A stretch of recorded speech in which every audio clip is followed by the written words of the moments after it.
Hello and welcome to this edition of the podcast. And as usual, it is our weekly gift of a bit of Ralph Hebgen.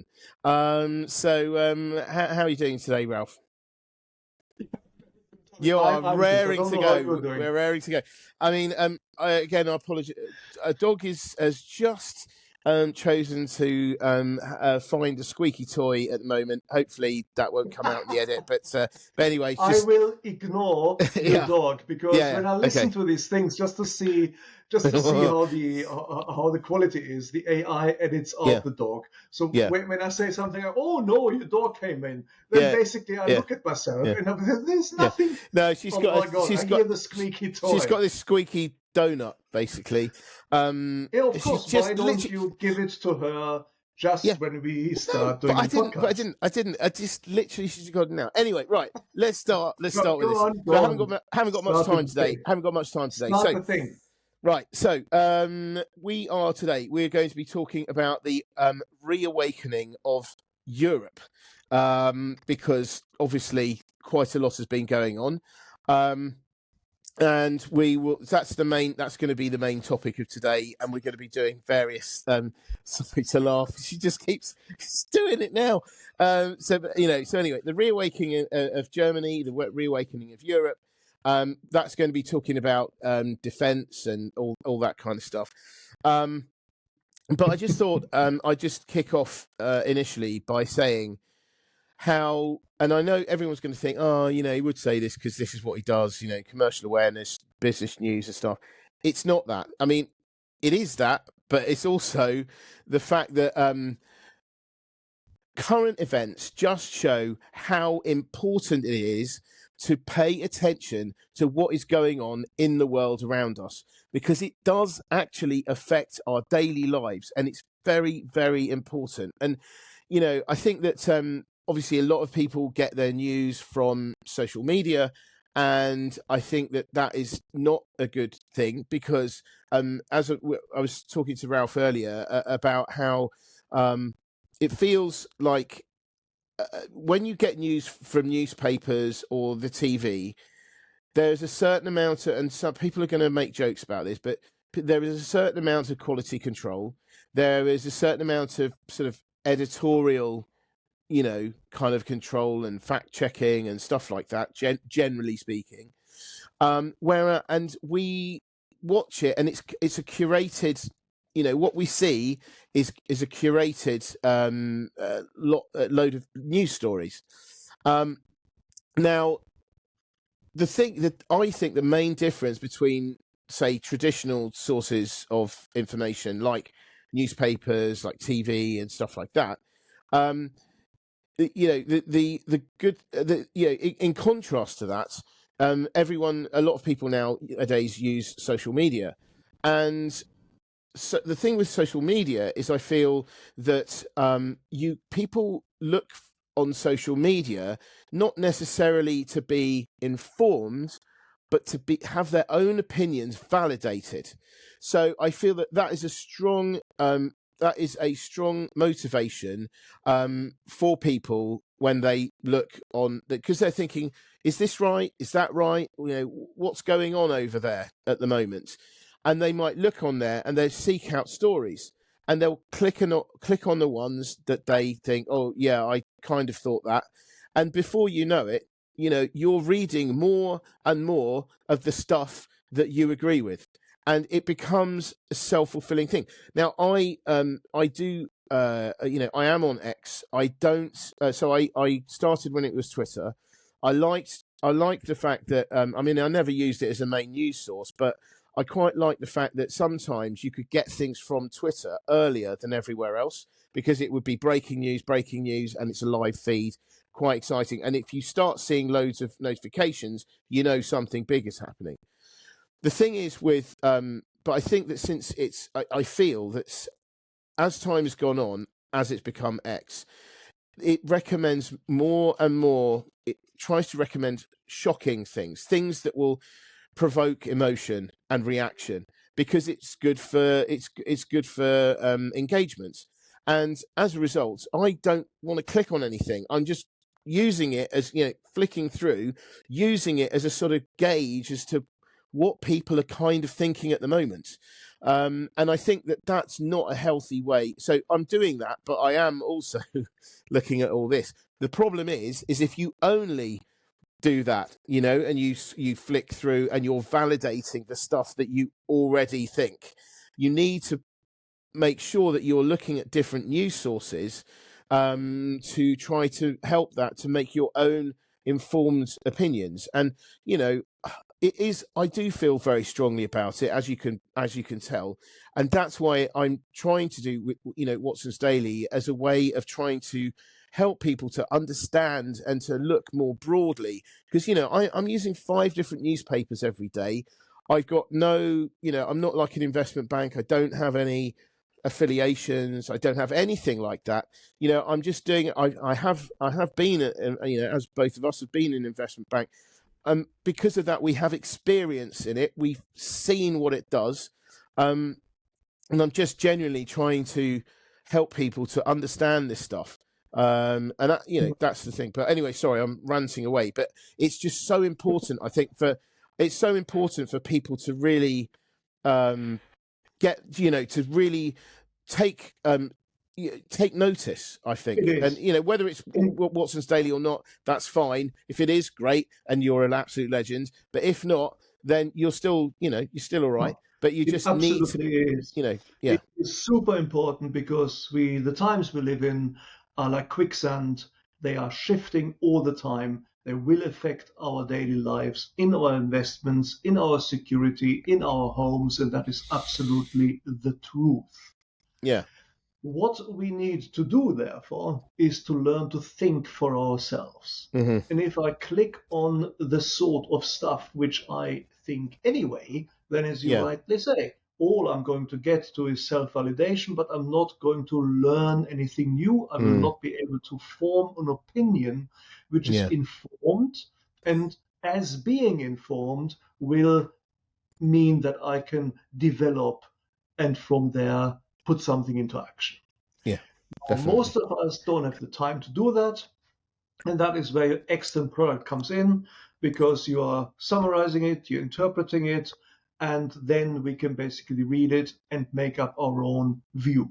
Yeah. And that is also what your product helps to do, I think. Yeah. It helps you to make up your own view. It helps you think. I am convinced that if I read your product, I'd be a much better contributor. But because I don't, you guys just have to put up with but I think on a weekly basis. What are you saying, Ralph? No, but I think that the the other the thing is, the other day, for instance, right? So on Wednesday, I think it was Wednesday, I sent out Watson's Daily really late, and the reason is because it took me 7 hours to write it. It took me 7 hours to write something that will take you 15 minutes to read, right? And I've gone through the pain of reading all that stuff and thinking, but what's the most important, what's the central message of all this, so that you can do it in much less time. So I'm going through the pain so that you don't have to. 3% of the time, if I take these numbers, and that is something which we can all do. So what are we talking about here again? Yeah, Reawakening the of Germany. Reawakening of Germany. Very, very interesting. I think, obviously following on from what we said last week, obviously, there was the election. We've got a new, coalition in waiting. Some key decisions have been made this week. So yeah, Ralph, I mean, what do you make of it as a part-time German? Right. Yeah, exactly. Everybody, please remember, I was extradited from Germany for telling jokes. No, nobody understood what I was talking about. Because Germans don't have a sense of humor, just to explain why that was funny. Yeah. So, as ever, lots of different aspects to this. I have to say, I am heartened by what I see, not just in Germany, but also in Europe in general. I was expecting people to bicker and to be not united and not to be able to actually do anything. at the time where arguably Europe has to come together and has to rise to its potential to be a superpower in the world. Mm-hmm. Now, nobody misunderstand me here. I'm not turning into a maniac. What I Mm-hmm. mean is simply this. The US has chosen to retreat away from the world stage. Yep. And as I see it, and others, divvy up the world into three hegemonial zones. One is the zone of influence of the United States. Mm-hmm. That is the United States itself, Canada, Greenland, Panama, and Mexico, one presumes, because it's in the middle. Yep. Then you have Putin, which is Europe. That's the worrying thing for us here. And of course, Russia itself. And you have President Xi, which is China, and the hegemonial aspirations of China in the Southeast Asia Sea. Mm-hmm. So that is what is most plausible to me what Trump is doing here. Mm-hmm. So in a very funny way, he is isolationist Mm-hmm. and at the same time interventionalist. I'm sorry, this is like big words, but it's basically from from political theory. You have an isolationism which is obvious. It says what it does what it says on the tin. You just isolate yourself and you don't engage with other countries constructively. You're no longer part of alliances and treaties, etc. And that normally means that you also don't intervene in the policies of others. Yeah. Isolationism and non-interventionalism, weird words, these are all phrases from political philosophy, Yep. normally go together. Mm-hmm. But they don't go together at the moment. You have an Mm. isolationist policy in terms of trade, certainly in terms of military engagement, but it is not matched by non-interventionalism. You actively intervene in other sovereign countries' elections, in other sovereign countries' security Yeah. positions. Clearly, this is evidenced by Ukraine, but clearly it is evidenced by threats to weigh on Denmark to give over Greenland, etc. Mm. Mm. So this is what we have, and as a consequence, if the world is indeed going to be divvied up into this tri-zonal territory, Europe is in the middle.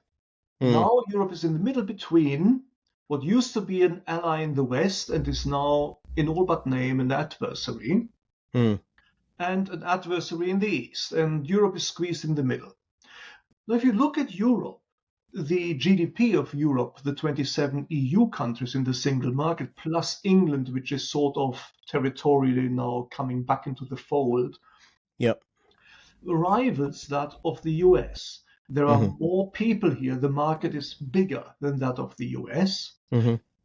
Militarily, it is not as united. It doesn't have what is known as a tier one military, which means Mm-hmm. it cannot deploy globally. Mm. But it certainly has the industrial capacity to ramp up its societies to step up to the military plate, so to speak. Mm.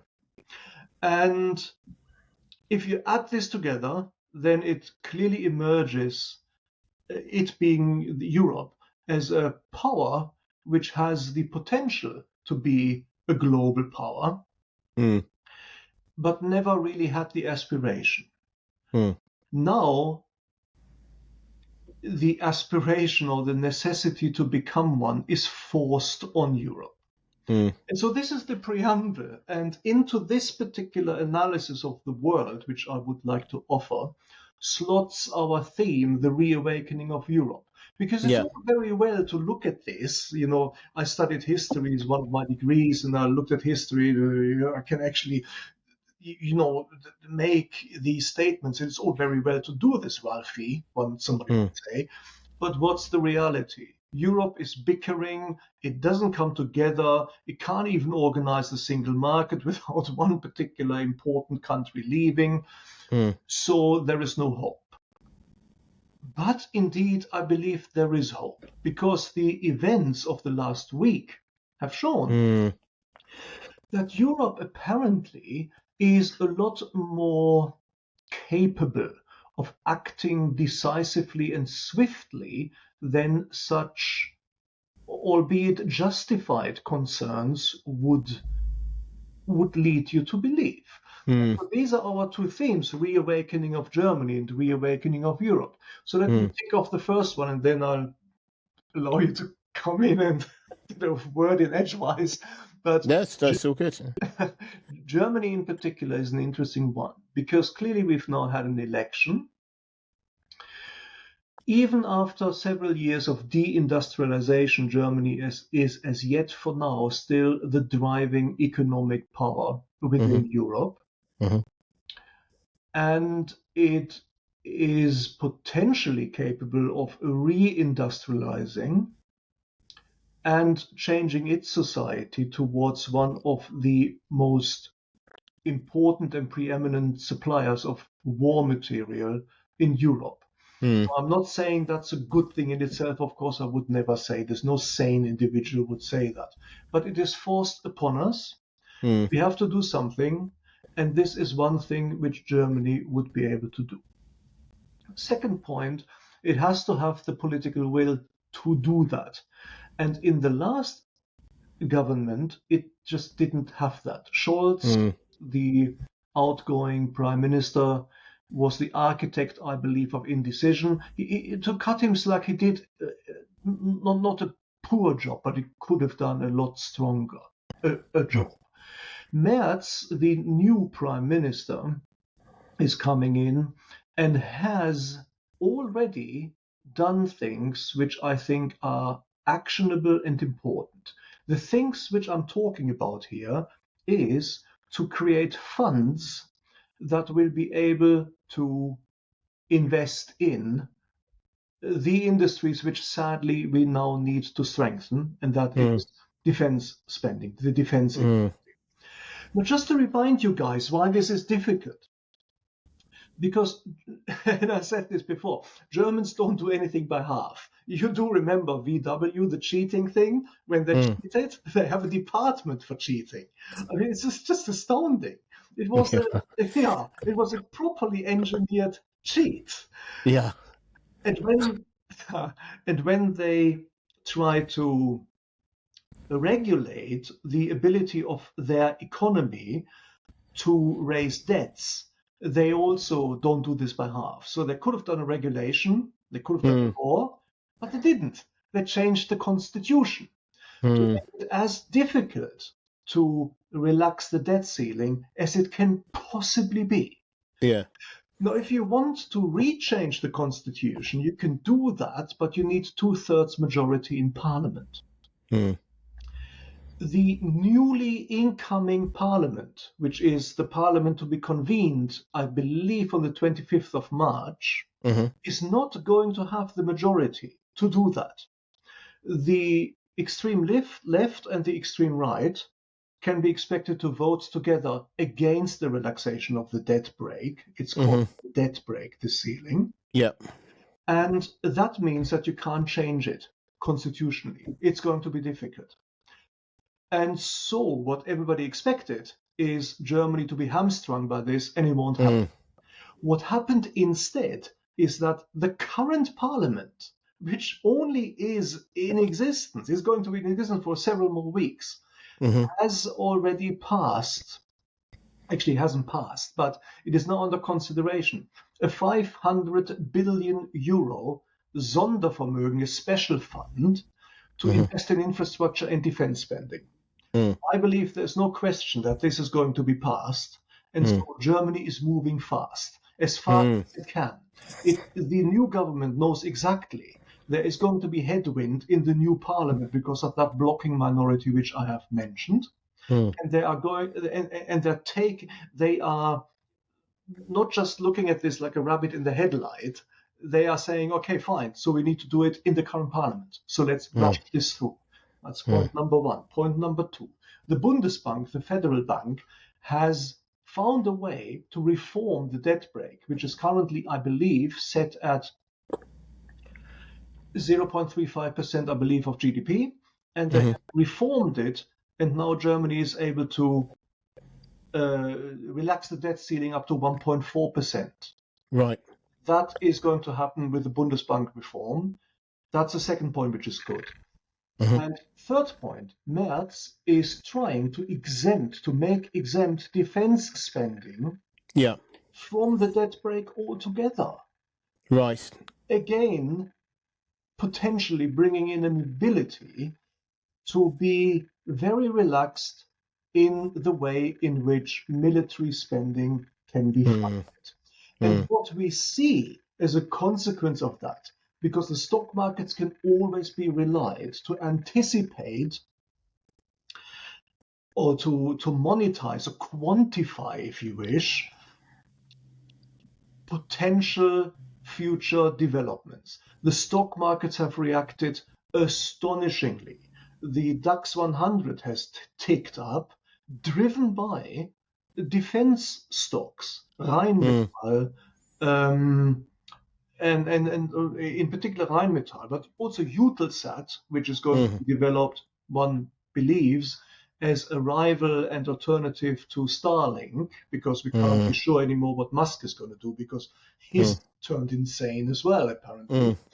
And so I bring this to, well, flippantly speaking, I bring this to a close now. So, in terms of the reawakening of Germany, I think that is what we're seeing. And as my final comment, this is a bit of subtle, because we all know that Germany is not like other countries. Mm. Germany can't just lead from the front. That's just a reality. We have to accept it. Mm. Germany has to sort of lead from the middle. And why do I say this?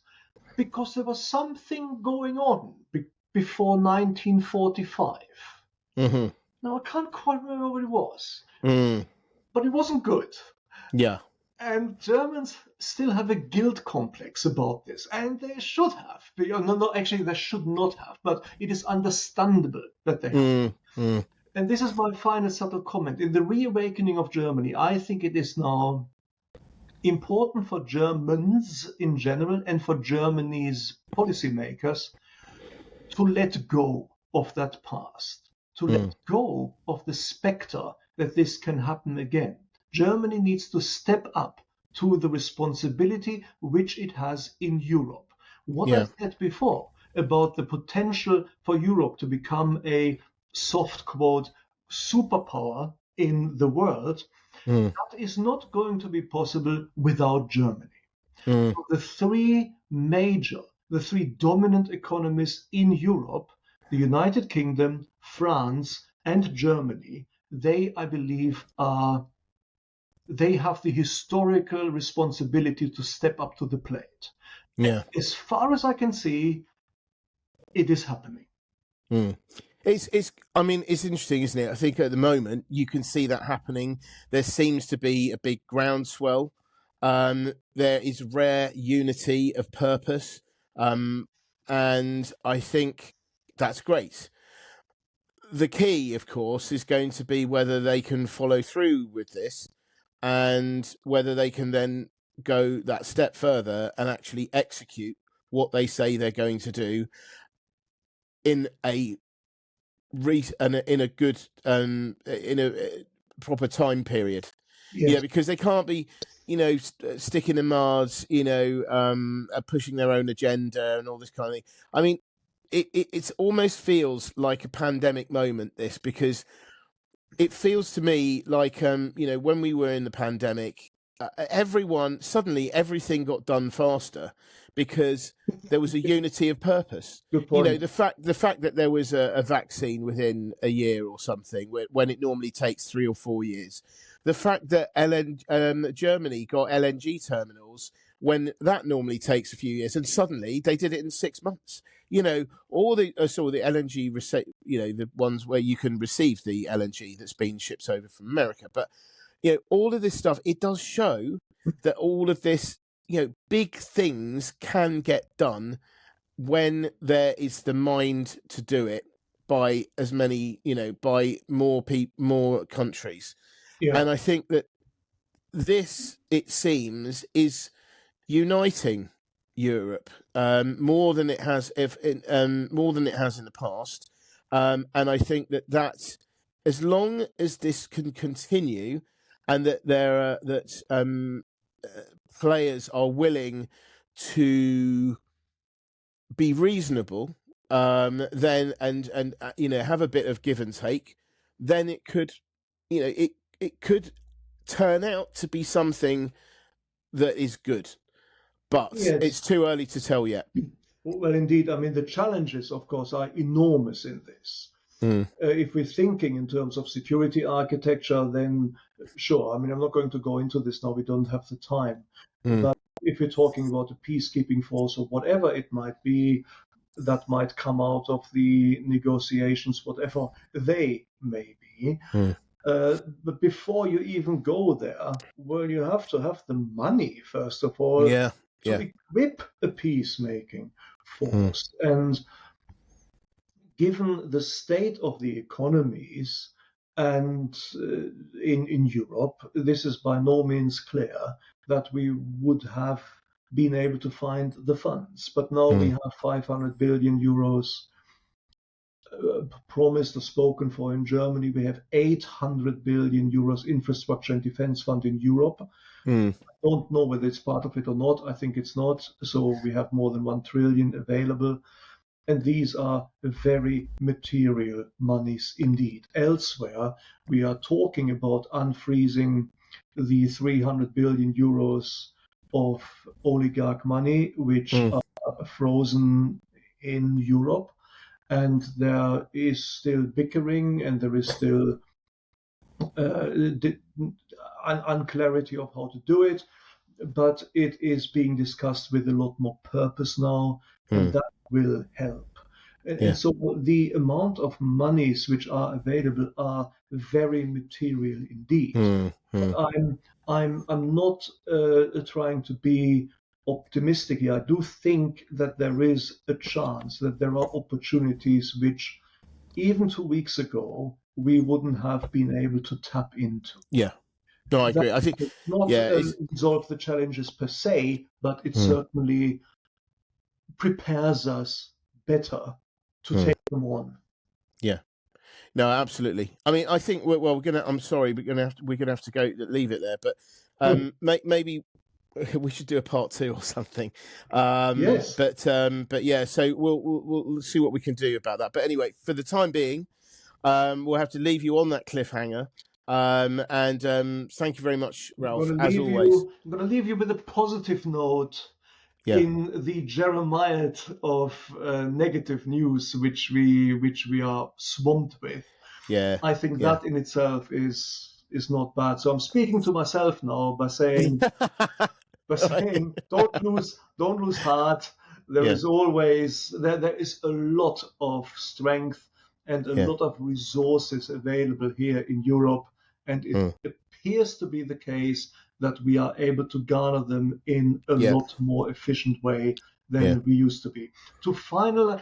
My final thing from me, to just repeat a line which I saw in a Marvel movie. I think it was Loki who said, "I'm the god of whatever he is, I can't remember, and I'm filled with glorious purpose." Brilliant. I love the way that you say he's the god of whatever it is. Yeah, I can't remember. That's absolutely brilliant. Yeah. No, brilliant. Anyway, look, thank you as always. Sure. Absolutely brilliant to talk to you. And yeah, maybe we'll have to see if we can revisit, because there is so much to talk about. But anyway, thank you very much indeed. Thank you very much for everyone for listening, watching, and we'll be back again very soon. Many thanks. Cheers, guys. Thanks for having me. Bye.